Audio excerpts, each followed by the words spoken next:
rồi sao ấy, anh nghĩ là chắc không còn gì đâu. Đi về đi ông ơi. Về đi, thế đi. Thôi. Chơi vào nhau gì? Không, đừng bắn em, đừng bắn. Ta là chị nghèo đây, ta đây là nghèo đây, ta đi đến tìm đến quý trai nghèo. Chờ chưa thấy con quỷ mèo nào sống đâu cả. Quỷ mèo chẳng xấu, quỷ mèo xinh thì là công chúa mèo ạ. Rồi, đây nhá, không phải bắn. Rồi và các bạn ơi, đặt tiêu diệt của nó rồi sao ấy, anh nghĩ là chắc không còn gì đâu. Đi về đi ông ơi. Về đi, thế đi. Thôi. Chơi vào nhau gì? Không, đừng bắn em, đừng bắn.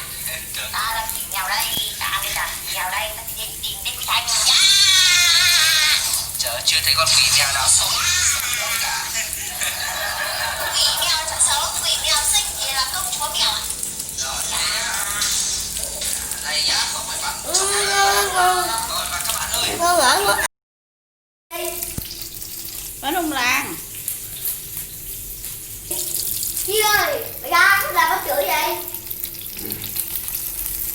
Em nhá cái làm bánh chửi gì? Em nhá bánh chửi gì? Em nhá cái này là bánh chửi gì? Hả?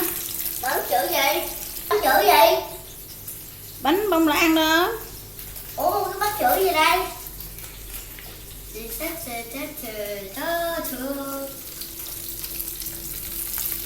Trời